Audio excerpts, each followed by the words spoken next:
magaling sa academics. Kaya yung ulam namin nun, kaya sobrang paborito namin sardinas, payless.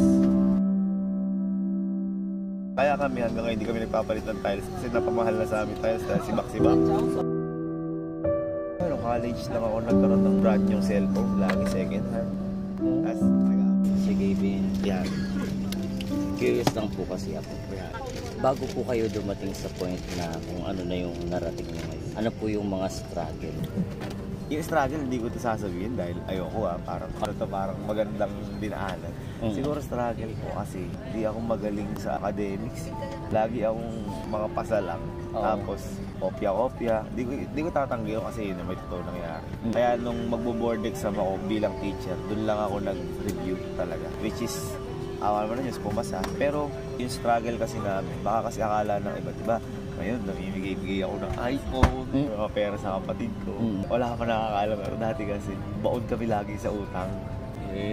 Kunyari, di ba, may paso kami. Pera lang ni Papa, 1,000, itong babayad sa kuryente or something na ano. Ang gagawin ngayon ni Papa, bahala na mag-iikot kung sino mahiraman para lang mabigyan kaming baon. Kaya lagi madalas ako nagbibigay sa kanila kasi hindi namin na-experience yun. Kaya yung ulam namin nun, kaya sobrang paborito namin sardinas, payless, tuyo, adobong sardinas, adobong mantika, ibabahog lang sa kanin. Asin, natatry na rin namin asin kanin. Masarap naman yun, masarap naman. Tsaka yung pinaka-the-best talaga yung yung pinagpirituhan ng baboy. Tapos ilalamutan mo yung kanin, tapos toyo. Ayun sir, yung mga nakita ko struggle kasi siguro marami naman din kami. Kaya naisip ko rin yun na hindi lang ako kami ganito, kaya i-reklamo.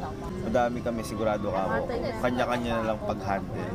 Kaya kami nun, si Papa, kahit nahirap, pinilit niya magpatayo ng bahay. Ang reason niya, at least hindi na tayo umuupa. Kahit na maliit yung bahay, at least hindi nila alam kung ano yung kinakain natin sa loob. Isa lang na may busog ng tao. Parang kung kumain ka crispy pata, busog ka. Isa lang, kung kumain ka sa luyot, isa lang busog, nasa lasa lang.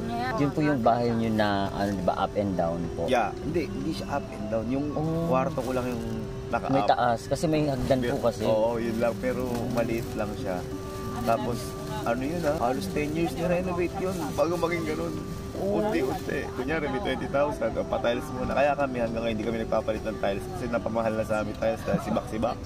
Tsaka, lang ako, nung college lang ako nagkaroon ng brand yung cellphone, lagi second hand. Tapos, nag-aabang kami sa mga, alam mo yung sa Sabungan, sir, kasi malapit kami sa Sabungan. Nag-aabang kami ng sangla.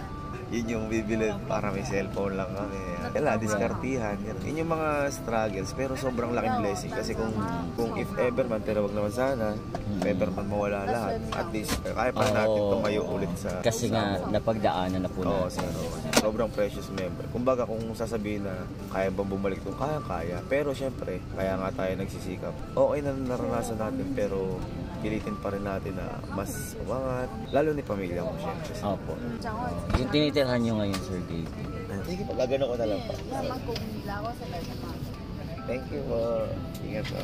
Actually, bago tinitirhan ngayon, sabi ko kasi, sir, pinilit lang buuin. Hanggang ngayon, nakapag-ibig loan yun.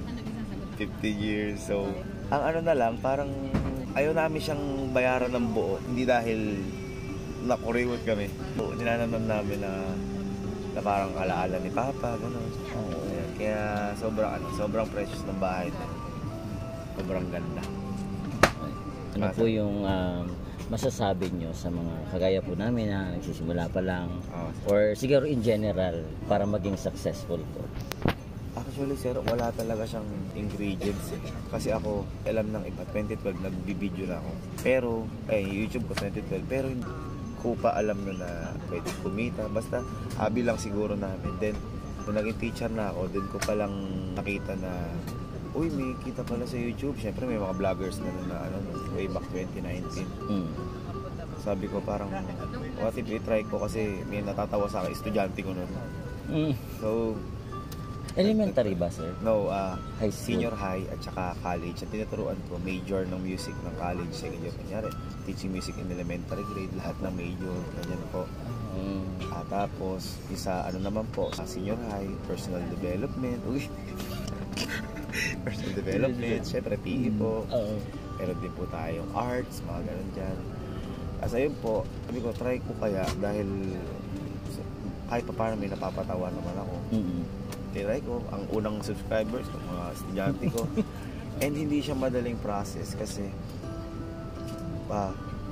ang pinakamahirap kasi wala siyang reward system na kapag nag-upload ka, full force mo ginawa yung ano mo, effort mo.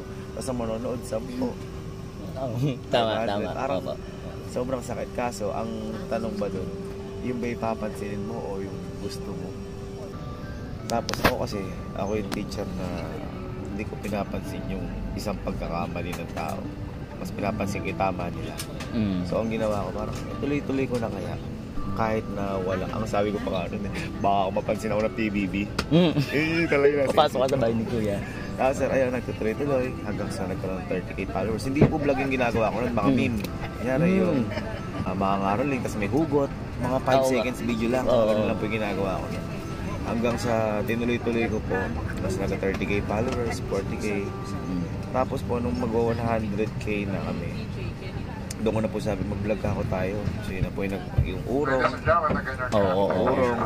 Hindi namin alam ba't may nanood sa amin. Isa sa mga pinaka nag-viral nyo yun eh. Sabi ko, tuloy-tuloy ko na kasi wala namang mawawala. Tapos, ayun sir. Kaso nga lang, dumating yung time na munti kami mag-stop kasi bumagsak na nga po si Papa, nag-collapse. Ito po, isa pa pala struggle. Sa school na pinag-aano ko, nag-resign ako dahil kailangan na po na magbabantay kay Papa. Tapos, ang mindset ko na magpa-public teacher na ako kasi di ba po malaki yung sahod sa teacher dahil after 1 year, pwede ka mag-loan. Opo, tama po. Tapos, habang naka-hospital si Papa kasi wala po akong pera, ang bala ko kasi kailangan po namin na easy money. Hindi ko na kayang maghintay pa ng kinsenas katapusan para sa sahod. Muntik na po ako magbenta ng turon tsaka lumpiano. Sabi ko, kayang-kaya ko ako to. Kasi malaki po talaga yung kita dun. Pinag-aralan ko siya. Yung mga naglalako po, hindi po siya biro.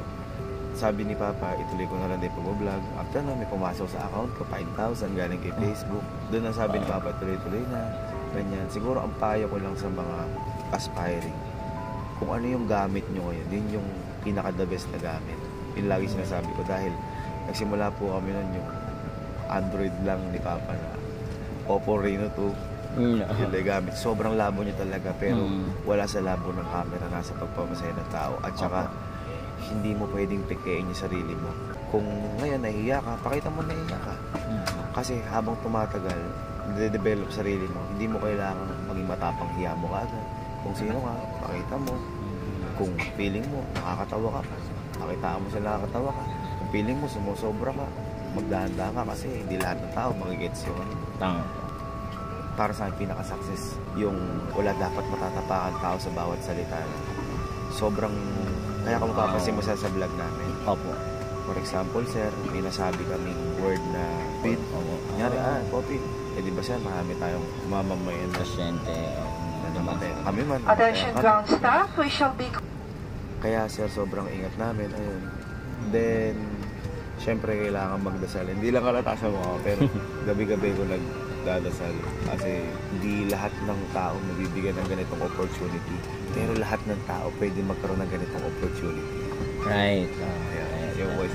Thank you so much, Sir Kaden. Sobrang na-inspire po talaga ako sa inyo. Buti nga sir, nagkatabi tayo. Yeah.